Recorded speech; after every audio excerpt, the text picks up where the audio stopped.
Hey guys, this is Razor Knight here, and I hope you enjoyed the video. It's been one beautiful world, and it's been very fun blowing it up.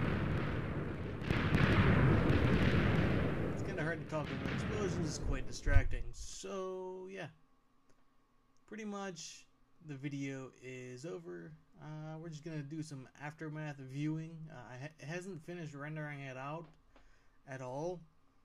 What I went through MC Edit, and let's see, it's not quite here yet.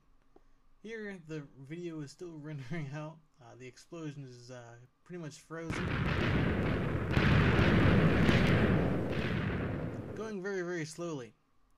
And I have to restart the server several times, and we get quite a large crater. And I have no idea how much TNT actually went off.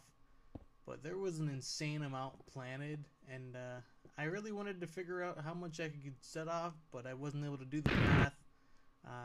Not yet anyway. I'm still restarting the server constantly, and hopefully I'll figure out how much I actually did detonate by figuring out how much was left. So it's quite possible I'll figure it out in the future, but that's not the point. It's a beautiful, beautiful destruction.